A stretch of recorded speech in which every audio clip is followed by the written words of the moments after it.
ada sejarahnya dengan saya. Dulu saya pertama kali jadi pengawas pemilu di 2012 untuk pemilu 2014. Kebetulan tim selnya ini Pak Afif.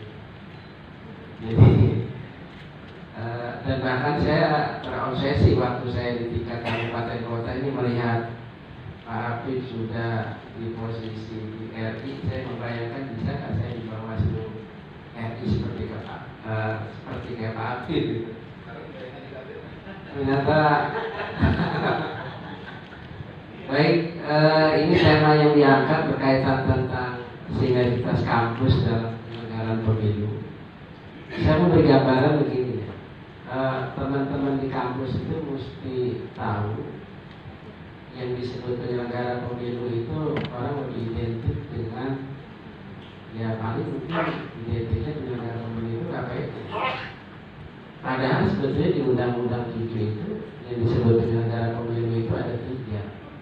Makanya terima kasih teman-teman kampus Islam telah mengundang kami, karena kita ini bertiga ini masuk di dalam forum yang namanya tripartit. Jadi kalau dalam konteks teknis tahapannya itu KPU, dalam konteks pengawasannya Bawaslu, ini dua bukan dalam satuan ngomong sebenarnya nggak bisa dipisahin KPU Bawaslu. Tetapi kita harus sadar masing-masing punya tugas, kewenangan yang harus sesuai dengan prinsip-prinsip kenegaraan. Nah, kalau misalkan baik itu KPU maupun Bawaslu dia tidak menjalankan prinsip-prinsip kenegaraan itu, prinsip-prinsip itu jujur, adil, profesional, proporsional, ya, dan sebagainya, ya itu ada di undang-undang.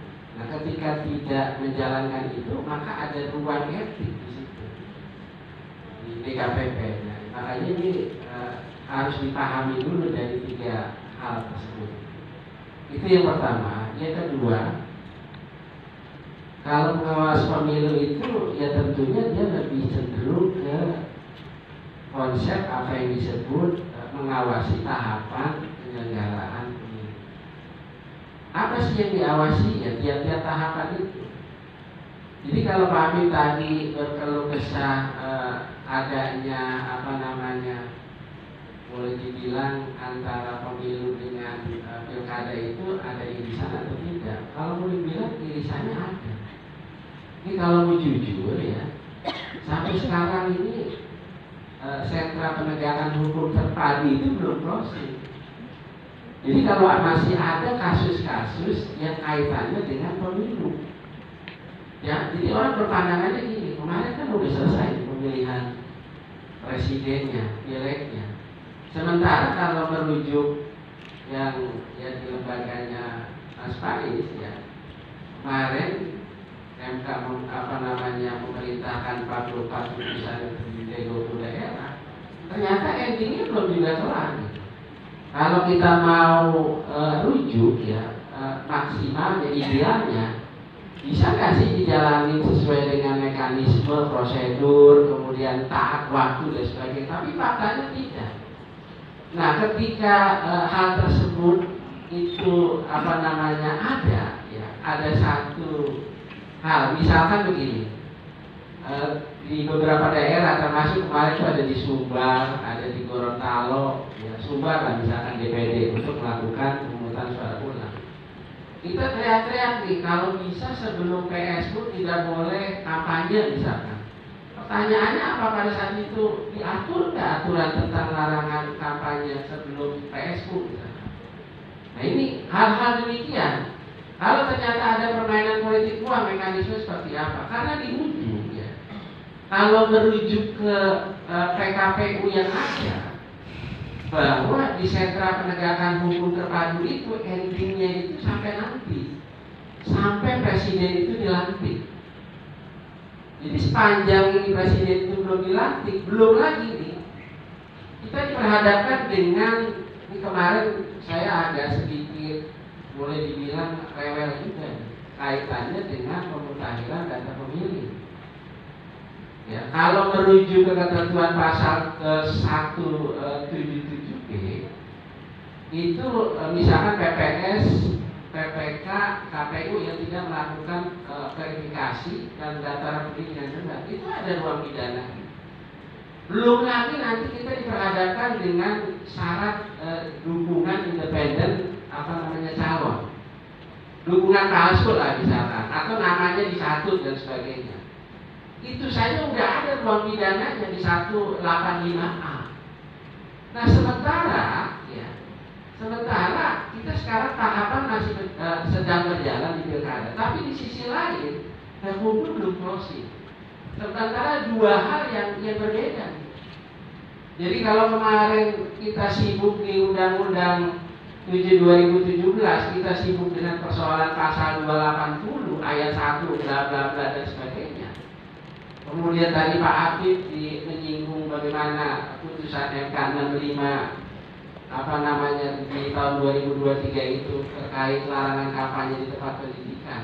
Kita tidak bisa membayangkan nanti kalau menuju ketentuan pasal 69 Undang-Undang 10 tahun 2016 terkait larangan kampanye. Dan ini lebih strike lagi, saya mau katakan buat teman-teman yang dalam konteks penegakan hukum ya. Di pasal 69 itu ada larangan kampanye di tempat ibadah dan pendidikan. Di situ tidak ada kata dan atau. Sebagaimana diatur di 280 ayat 1 huruf I itu ada dan atau. Tidak bisa bayangkan. Makanya perlu adanya satu, kalau menurut saya ini sebuah tantangan yang mau nggak mau kita lakukan. Dalam konteks bagaimana Bawaslu melakukan tidak hanya melakukan proses fungsi pengawasan ya, tetapi bagaimana fungsi pengawasan itu yang kemudian ketika adanya dugaan pelanggaran maka dilakukanlah proses apa yang disebut fungsi penindakan. Nah di fungsi penindakan inilah ya kita nanti akan diperhadapkan dengan berbagai persoalan-persoalan, karena walaupun leading sektornya itu ada di Bawaslu, kalau sudah berkaitan tentang kaitannya dengan tindak pidana pemilu misalkan, ini tentunya ada lembaga lain di situ, ada kepolisian, ada kejaksaan. Nah ini dalam rangka apa? Dalam rangka untuk mengafirmasi apa yang disebut keadilan pemilu. Nah konsep keadilan pemilu dalam konteks penegakan hukum ya, bagaimana Bawaslu dituntut berbagai ketidakberesan, berbagai komplain masyarakat, ya kan? Nah ini banyak persoalan ini. Nah tentunya bagi Bawaslu bahwa memang sistem penegakan pemilu itu ya tentunya diorientasikan untuk mewujudkan apa yang disebut keadilan pemilu itu sendiri. Gitu. Jadi tidak sekedar satu nilai moral, ya, tetapi juga satu nilai hukum yang hendak diperjuangkan.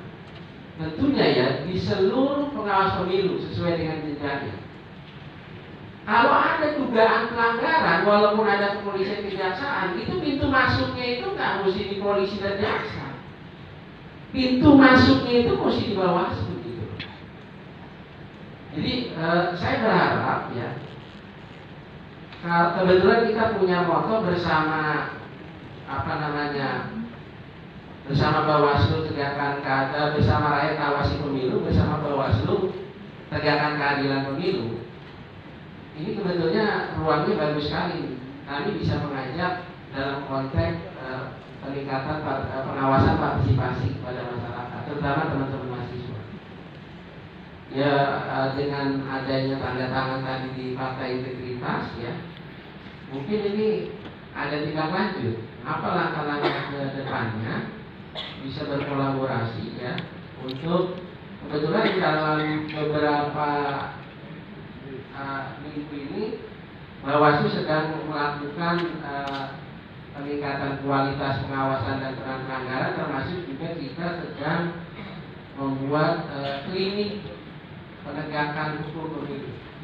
Jadi nanti kita akan mengundang para akademisi, para orang yang expert dalam bidangnya ketika meminta masukan berkaitan tentang kes-kes kasus ya, walaupun sebenarnya rujukannya nggak kemana-mana gitu loh. Di pilkada itu kita pakai undang-undang yang nggak bakalan berubah seperti ini. Tetap aja undang-undang masih Undang-Undang 10 2016. Nah itu satu. Yang kedua, dalam konteks sosialisasi penegakan hukum pemilu, kebetulan Bawaslu nih dalam beberapa hari ini lagi fokus untuk sosialisasi lomba debat penegakan hukum pemilu. Jadi ini teman-teman kita bisa aja nanti bekerja sama ya, bukan melihat hadiahnya, tapi bagaimana ini bisa disosialisasikan oleh teman-teman masyarakat mahasiswa ini. Dan saya kira apa yang tadi disampaikan Pak Afif ya berkaitan tentang putusan MK 65 ini juga apakah pertanyaannya hal tersebut berlaku pada ketentuan pasal 69 dan 1 huruf I misalkan di undang-undang pilkada nanti. Karena ini sebuah persoalan. Gitu. Sementara ya di undang-undang pemilu itu kita diperhadapkan dengan ketentuan pasal 80 ayat 1, yaitu misalkan ada laporan, masyarakat melaporkan tentang adanya dugaan pelanggaran, kita punya waktu 2 hari untuk melakukan kajian awal, kita proses dan sebagainya. Lalu ternyata Bawaslu mengundang atau mengklarifikasi, mengundang si pelapornya, mengundang si terlapornya. Terlapor pertama diundang nggak datang, kedua tidak datang. Kalau di undang-undang pemilu itu kita mengenal istilah in absentia. Buktinya kuat, dia langsung menjadi tersangka. Sekarang pertanyaannya, kalau merujuk ke ketentuan pasal 69 ya, ayat 1 huruf I misalkan, di mana ada banyak persoalan-persoalan, lalu kemudian pintu masuknya melalui laporan, diproses ternyata terlapornya tidak datang, nggak ada itu in absentia, yang ada hanya perma misalkan. Nah ini banyak persoalan, ini menjadi sebuah tantangan buat Bawaslu. Jadi kadang ada masyarakat menilai kalau kemarin itu di tahapan kampanye ada informasi, ada salah satu misalkan caleg dia bagi-bagi uang, lalu kemudian masyarakat memviralkan lewat video, lalu masyarakat bilang ini Bawaslu kemana aja, ada yang bagi-bagi uang diam saja gitu. Nah ini juga nggak mudah untuk membalikan telapak tangan. Nggak bisa kemudian ada orang bagi-bagi uang, lalu kemudian action Bawaslu memanggil orang tersebut misalkan. Ini tidak bisa dianggap pencemaran nama baik. Yang menjadi catatan buat saya adalah ya, Bawaslu itu berpegang pada 2 hal. Pertama adalah hukum acara, kedua adalah pembuktian. Jadi kita dalam menangani terkait kasus-kasus berkaitan tentang penindakan, ada regulasinya yang mengatur. Sebab kalau misalkan kita tidak keluar, kalau misalkan keluar dari hukum acara, misalkan kita punya hukum acaranya ini Perbawaslu 7 tentang temuan laporan, karena itu pintu masuk utama. Kalau keluar dari koridor itu, ya, fatal akibatnya. Nah inilah yang kemudian hukum acara ini nggak mudah, termasuk juga kalau ada informasi awal misalkan, teman-teman mahasiswa ada informasi awal japri ke saya misalkan, karena di sana ada bagi-bagi uang. Begitu saya japri, saya buka videonya di handphone saya. Begitu saya buka video, saya lihat apa yang saya lakukan. Maka saya lakukan, begitu lihat video, kita memberitakan kepada jajaran kita di dalam video itu lokus deliktinya di mana, peristiwanya itu di mana. Kalau ternyata peristiwanya itu, contoh misalnya peristiwanya di Bandung, kita perintahkan kepada jajaran kita di Bandung untuk melakukan penelusuran, pendalaman yang dituangkan dalam laporan hasil pengawasan. Dikait sedemikian rupa, ya, dalam penelusuran itu kuat punya buktinya. Kalau buktinya nggak kuat, nggak bisa kita paksa-paksa untuk bisa dijadikan temuan. Jadi jangan sampai Bawaslu yang menemukan dugaan pelanggaran di tengah jalan, Bawaslu itu yang menghentikan, ini bahaya. Beda dengan laporan. laporan ya. Ini sekedar informasi ya, sebagai pembelajaran buat teman-teman. Kalau satu saat adanya dugaan pelanggaran, silakan melapor ke Bawaslu. Ya, nanti di tahapan pilkada yang sedang berjalan sesuai dengan jenjangnya, apakah di Bawaslu pusat, di tingkat provinsi, di tingkat kabupaten kota, di tingkat kecamatan sampai di PKD. Ada laporan, kita punya upacara di Perbawaslu 7, punya waktu 2 hari untuk melakukan kajian awal sebagaimana diatur di pasal 13 ayat 3. Itu 2 hari kita diatur. Lalu ngapain aja begitu laporan kita terima? Kita melakukan kajian awal, apakah laporan tersebut memenuhi syarat formil material atau tidak. Begitu memenuhi syarat formil material, kita regis. Tapi ada 2 hal ini buat teman-teman ketahui. Ada laporan yang memberi ruang masyarakat untuk memperbaiki, tapi ada laporan yang closing untuk tidak diberi ruang untuk perbaikan. Karena nggak mungkin ada orang lapor, kita kasih tahu nanti jangan lupa ya, perbaikannya gunakan pasal ini ya, nggak bisa seperti itu. Jadi ada aturan main, ada pedoman teknis, ada hukum acara yang mengatur di dalamnya. Nah, ini panjang ceritanya. Makanya dari awal teman-teman penyelenggara pemilu baik Bawaslu maupun KPU itu kerjanya mesti profesional dalam konteks prinsip-prinsip penyelenggaraan. Nah, ini banyak hal, begitu tantangan. Ini baru kita berkaitan tentang hukum acara.